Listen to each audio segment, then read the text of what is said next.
Eso que falta, el noticioso postmatutino prevespertino de FM La Tribu que te deja con ganas.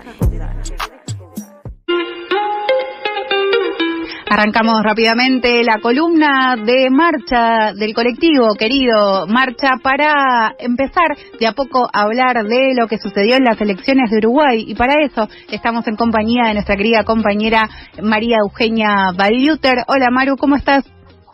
Hola, buenas tardes a todos por allí. Muchas gracias por esta bienvenida. Estamos efectivamente recibiendo las mejores noticias, te diría, creo que de las últimas semanas, por lo menos, y vienen del otro lado del Río de la Plata, porque tienen que ver con el resultado de las elecciones del balotaje, concretamente, que tuvo lugar el día domingo en Uruguay, y que, como bien decías, Chacha, consagró como presidente electo por el Frente Amplio a Yamandu Orsi, y cuya compañera de fórmula es Carolina Cose como vicepresidenta electa. Con el más del 49% de los votos se impuso sobre la coalición de las derechas que se reunieron en este balotaje, encabezada por Álvaro Delgado. Pero sin más preámbulo, le vamos a dar la bienvenida a Azul Cordo. Ella es periodista argentina, residente en Uruguay hace ya varios años, y Azul nos va a transmitir seguramente un poco del escenario que se está viviendo por allí post resultados. Buenas tardes, Azul. Hola, ¿cómo están, compañeras? ¿Todo bien? Todo muy bien. En principio, Azu, preguntarte cómo es estos días post resultados, post balotaje, después de la tensión justamente acumulada antes del domingo. Sí, bueno, todavía se vive un clima de fiesta, me animaría a decir, que es algo bastante poco habitual en este país, y la verdad que eso todavía vibra mucho en los cuerpos, la alegría, también el cansancio, ¿no? Después de ponerle mucho el cuerpo por parte de la militancia, tanto frente amplista como de la coalición, ¿no? Pero bueno, de parte de la militancia del Frente Amplio, se ha vivido estos días como una fiesta, y ahora ya estamos en estas primeras horas, bueno, con los primeros anuncios muy de a poquito que va haciendo el presidente electo Yamandu Orsi. En estos días ella estuvo reunido primero el lunes con el Pepe Mujica. Ayer mantuvo no solo una reunión con el presidente de la calle Pou, sino que también brindó una conferencia de prensa donde, bueno, comentó un poco de qué habían hablado, algunos primeros anuncios, ya les digo, muy tibios todavía, pero bueno, algunos importantes, ¿no? Como por ejemplo que la calle Pou lo invitó formalmente a que lo acompañara a la cumbre del Mercosur, que va a ser ahora, ¿no? Este fin de semana.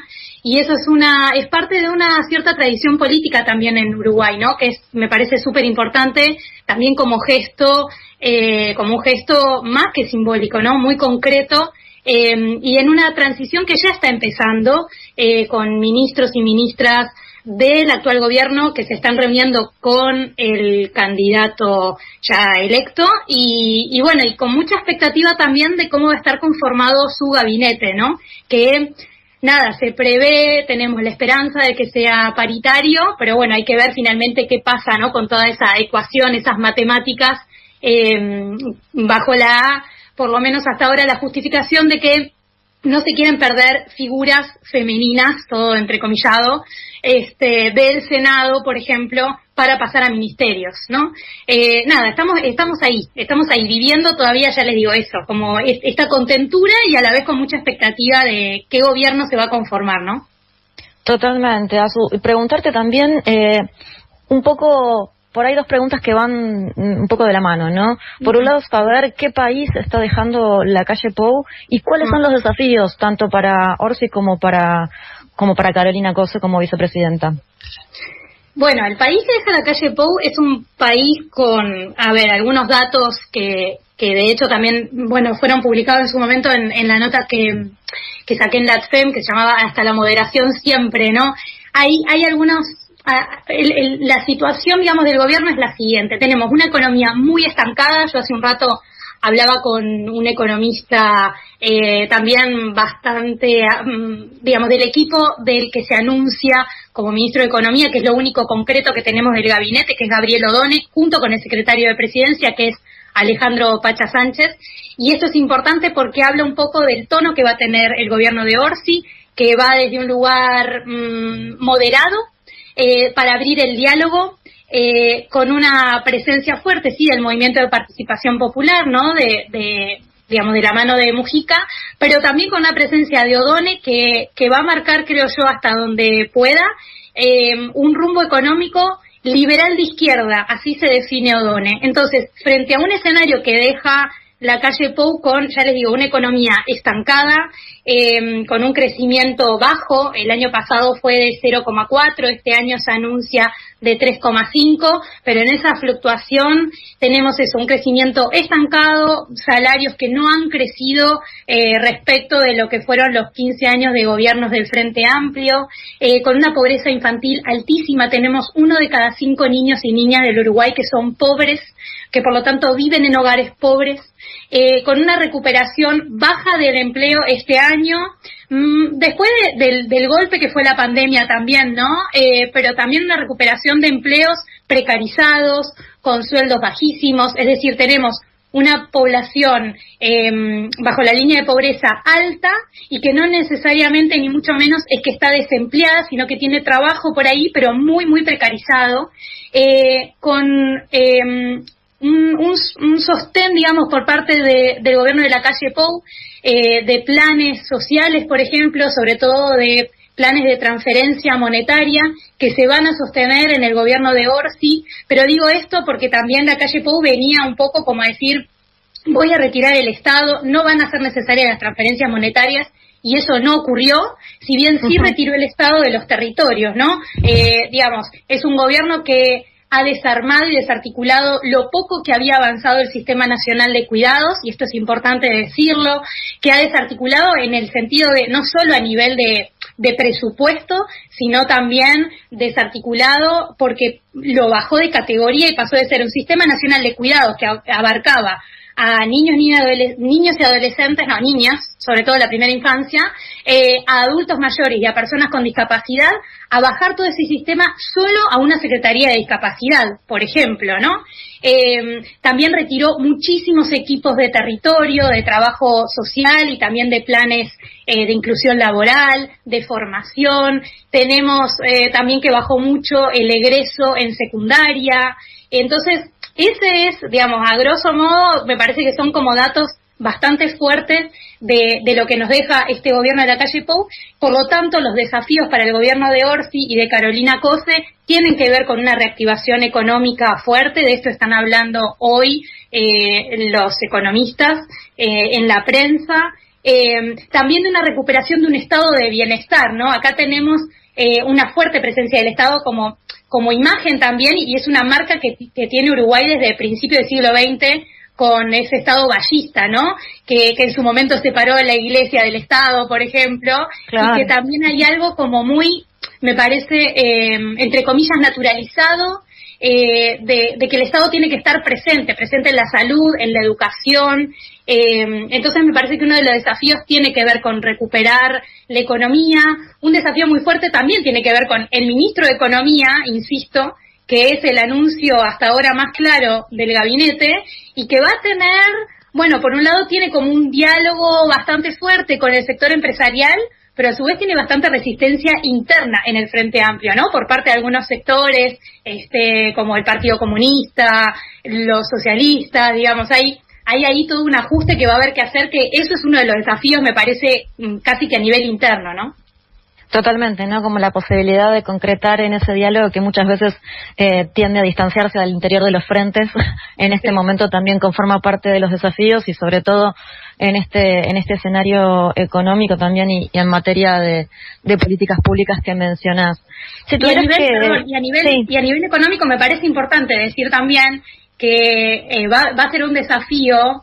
Esto lo digo por supuesto a nivel más personal y como un análisis más mío, ¿no? Pero me parece que ahí también el desafío no va a ser solo a nivel interno del Frente Amplio, sino el diálogo con los movimientos sociales y, por ejemplo, en particular con los movimientos ambientalistas, porque hay algo que sí fue bastante claro en los discursos que dio Orsi durante la campaña, que tienen que ver con la reactivación económica y que tienen que ver con la campaña fuerte que hizo el Frente Amplio a nivel del interior del país, ¿no? Por fuera de Montevideo, quiero decir, que él destacó bastante sectores de la economía como la minería, por ejemplo, ¿no? Como reactivar la minería, fortalecer mucho más la industria del arroz, tenemos una presencia muy fuerte de forestación en el país, los papeles, digamos, el rol en la economía por parte de las pasteras, ¿no? De celulosa. Entonces, quiero decir, estoy hablando de todas industrias que tienen que ver, que son extractivistas, que tienen que ver con la primarización de la economía. Por lo tanto, ahí me parece que se puede llegar a abrir un frente de conflicto con los movimientos ambientalistas y también con qué tipo de apuesta económica va a ser el Frente Amplio, ¿no? Que cada vez más se presenta desde un lugar progresista y no de izquierda, entre comillas, más radical, si se quiere, ¿no? No es un proyecto que viene a revolucionar el gobierno, sino más bien a mantener un diálogo, una conciliación con lo que ahora va a ser la oposición y a negociar bastante, me parece, en un escenario mundial también muy complicado.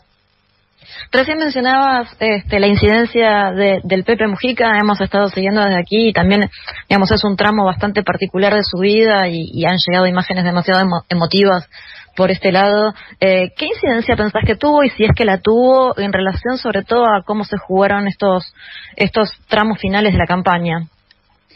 A mí me parece interesante introducir una cuestión. Me parece que la incidencia del Pepe fue muy fuerte. Hay una cuestión, sí, efectivamente, de emotividad en su figura que nos pega a todos, a propios y ajenos, quiero decir, ¿no? Dentro del Frente Amplio, fuera del Frente Amplio, es sobre todo para mí en la mejor versión del Pepe, que es la más filosófica, ¿no? Cuando nos habla de proyecto de vida, cuando le habla a los jóvenes y a las jóvenes, pero sobre todo a los jóvenes, ¿no? En pensar en otro tipo de práctica vital, ¿no? De cómo queremos usar el tiempo, etcétera, que choca muchas veces con el tipo de proyecto político que después ha llevado adelante, ¿no? Quiero decir, por un lado es una persona que dice tenemos que aprovechar el tiempo de otra manera, no trabajar tanto, pero después resulta que necesitamos tener 2 o 3 trabajos para pagar el alquiler, ¿no? Entonces, es un poco como ahí, como que choca. Pero sin duda, el apoyo del Pepe ha sido clave para la candidatura de Orsi. También hay que recordar que el sector de Mujica, el MPP, ha sido el que otra vez en esta elección ganó la mayoría de votos dentro del Frente Amplio. De hecho, tiene gran parte de la bancada de senadores, que de hecho ahí es mayoría el Frente Amplio. En diputados no hay mayoría parlamentaria de ningún partido, pero en senadores sí, y gran parte de esas bancas las tiene el MPP. Pero también me gustaría mencionar, porque he visto que en Argentina no lo han dicho, creo que para nada, como que está muy pegada la figura de Orsi a Mujica, claramente, pero también Orsi tiene una banca muy fuerte de Marcos Carámbula, que quizá en Argentina no se conozca prácticamente nada. Aquí es una figura muy querida, muy importante, un tipo, un animal político, pero súper agradable también, del Partido Comunista, ¿no? Que además es médico, que ha tenido participación muy significativa, por ejemplo, en investigaciones referidas a crímenes de lesa humanidad, cuando él era un muy joven militante comunista y médico, haciendo autopsias en algunos casos para determinar que determinadas personas habían sido asesinadas, por ejemplo, por los militares en la dictadura. No es cualquier persona. Y después Carámbula fue intendente de Canelones y Orsi prácticamente empieza su carrera política ahí como secretario de Carámbula en Canelones, ¿no? No es solo las 2 gestiones como intendente que tuvo Orsi, sino también que ha sido, digamos, la mano derecha de Carámbula durante 10 años antes de ser intendente, ¿no? Por primera vez. Entonces, me parece que esas 2 figuras, ¿no? Que además confluyen, digamos, 2 sectores también muy importantes del frente, hacen que la figura de Orsi tenga mucho apoyo. Es muy valorado también por parte de otros intendentes de todo el país, como alguien que efectivamente dialoga mucho, que es algo que insistió bastante en campaña, y por ese lado creo que va a tener, es parte de la esperanza de poder lograr ciertos acuerdos en los próximos 5 años, ¿no? Tal cual, es interesante estas caracterizaciones que nos estás compartiendo, justamente porque nos pueden también permitir trazar un pequeño mapa para tener algunas coordenadas de cómo se va jugando el escenario político también allí en Uruguay. Mencionabas también recién que en poquito nomás aparece en escena el Mercosur, después de una foto en el G20 en la que veíamos las manos entrecruzadas de Claudia Sheinbaum, la presidenta de México, Lula, Boric por Chile y Petro por Colombia.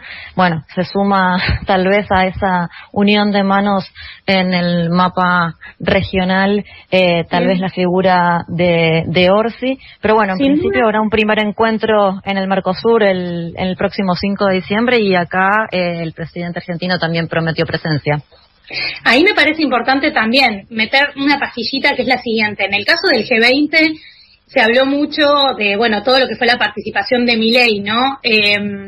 Pero hay que decir, yo voy a aprovechar este espacio para decir lo siguiente, Uruguay también fue invitado, y no solo, o sea, y no fue, ¿no? Quiero decir, y la calle Pou no fue, o sea, fue invitado, ¿no? Que es algo súper importante, digo, a nivel de negociación.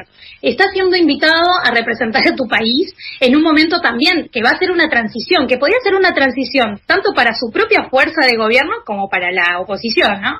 Bueno, no fue. Y no solo no fue, sino que dejó explícito el domingo mismo, mientras se hacían móviles, ¿no? Cuando fue a votar, y una periodista le pregunta, ¿no? ¿Por qué no fue?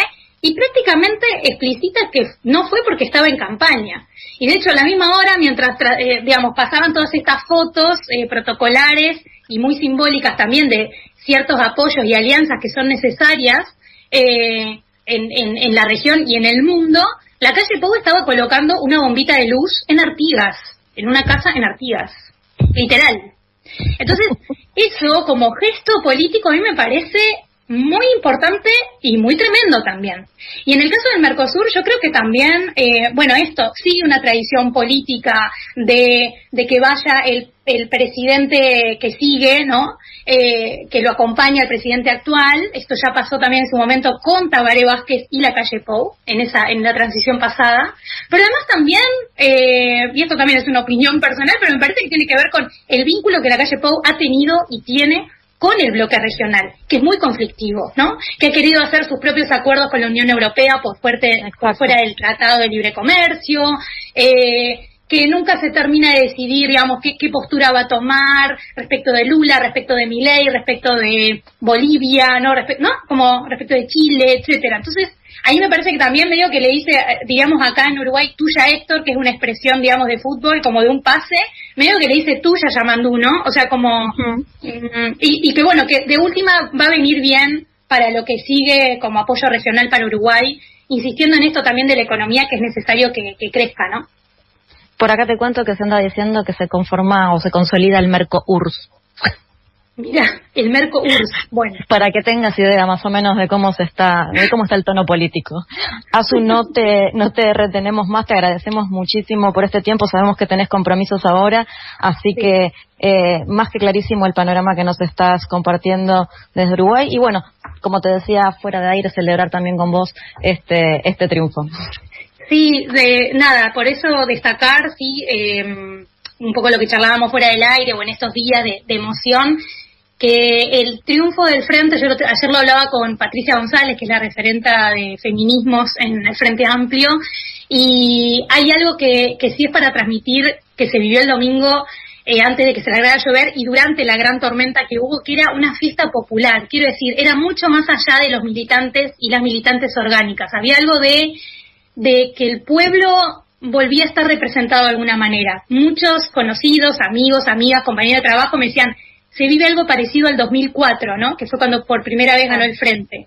Hay algo de recuperación popular del gobierno que ojalá el gobierno que viene honre ese apoyo popular, ¿no? Bien. Muchísimas gracias. ¿Sí? No, las estaba despidiendo, chiquis, porque se nos está acabando el programa. Vamos a agradecer muy grande, con un abrazo muy grande a Azul Cordo, que es periodista argentina, que está allá desde el Uruguay. También a Maru Baliuter por esta columna del colectivo Marcha para FM La Tribu. Les agradecemos un montón, chicas, todo lo que estuvieron analizando. Claramente esta columna la van a poder volver a escuchar en redes sociales. También va a estar subida a YouTube. Así que desde este lado les agradecemos a ambas por el tiempo compartido estudio. Muchísimas gracias a ustedes.